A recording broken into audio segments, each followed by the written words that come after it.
Okay guys, like every time, before you start watching, you must make sure you subscribe to see the value of the game. If you do not, you will not see game. Okay, done. Okay, today we'll be going over another movie. The last few movie reviews with the new Star Wars films are completely awful. We'll be going over a 6 or 7 out of 10 film. This film is called The Bourne Identity. It came out in 2002 and has like 4 sequels. Yes, this film has 4 sequels. So basically, there will be spoilers in this film. So if you don't wanna see spoilers, don't watch etc etc etc. Watch the movie first. Same deal. There's spoilers. Don't watch. So in Mediterranean Sea, an Italian guy rescues Jason Bourne from with 2 gun suits in his back. He tends to his ruin. A man wakes. He found that he suffers from amnesia and he has no memory of his own identity. While he returns to speech and finds himself completely capable of advanced combat skill and fluency in several languages, the skipper finds a tiny razor under a projector under the man's hip tat. When activated, he gives a safe deposit of a box and sorts. Upon landing in Imperial Italy, the box suite, the American heads to the Bank of Switzerland to investigate what's in the deposit box.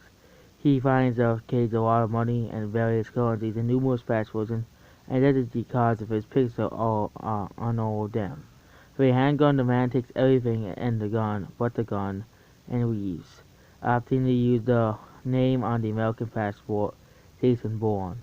After he left, a bank employee operates the CIA Black Ops program. Threadstone's head, Alexander Konkin, activates the free agents to take out Bourne. The professor, while also issuing alerts to local police, captures him. Meanwhile, CIA basically contacts the bad guys about a failed assassination attempt between the African dictator Naleka Busi. Konkin promises the admiral that he will deal with Threadstone agents who failed.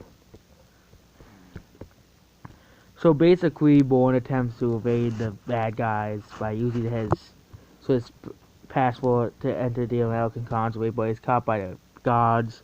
He evades capture, escapes the consulate, and giving a stolen wooden Mary Kurtz $20,000 to drive him to the address listed as Paris on his friend's driving license. At the address in the apartment, he hits the radio.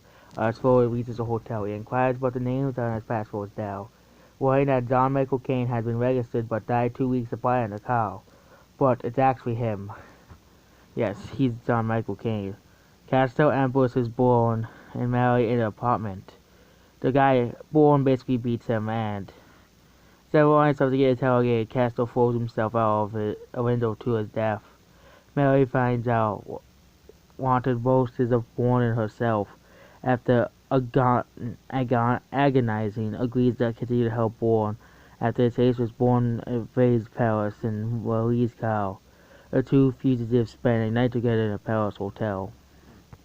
So basically, after they escape, they fight bad guys. This film has actually had this part. If you could go normally so far, Bourne gets rescued. He gets stuff taken out of him. He almost fights this specimen. He is on Switzerland. He buys stuff from Switzerland. He gets stuff from Switzerland when he comes and he uses his name. He gets caught by the CIA, because he failed his mission, and he basically goes meet this girl, goes to France, and now they're escaping France because he's getting chased by these guys, and he fights them along the way because film is actually a film. That's why. Meanwhile, Woozy continues to obsess over the attempt on his wife. Konkin, having anticipated this, planted a body in the Paris morgue to appear as a silent, but Wombosi is not fooled, but to report the CIA secrets and to the media. The professor assassinates Wombosi on Konkin's order. Bourne, posing as Caine, learns about Wombosi's act, and the assailant has been shot twice in the back during the escape. He realizes that he was the assailant, and he and Louis take refuge at the French countryside. with her old friend Alman and his children. Under pressure from Ava, where to retire after Lucy matter entirely, Conkin tracks Bourne's location and sends to Professor Dow. But Bourne shoots him twice with a shotgun, Lou killing him. The professor, actually he still killed him. The professor reviews his cell connection to the Tread Zone before dying, so he's still dead. Um, Bourne sends Marie, Amon, and Amon's children away for the protection, and then contacts Conker and the bad guys on the phone, and agrees to meet Bourne along a road in Paris. From a rooftop near the range location, Conker has not come alone, so he abandons the meeting, but uses the opportunity to place a tracking place on Conklin's car, leading Bourne to Treadstone's safe house in Paris. Bourne breaks in, holds Conklin, and while Tegis and Nikki at gunpoint. When Conklin begins pressing them to remember his past, Bourne recalls his attempt to assassinate Rombosi, and of course he realizes he can't bring himself to kill Rombosi because he has a family and instead fled, being shot down and escape. Bourne announces he is resigned from the Treadstone, who is not to be followed.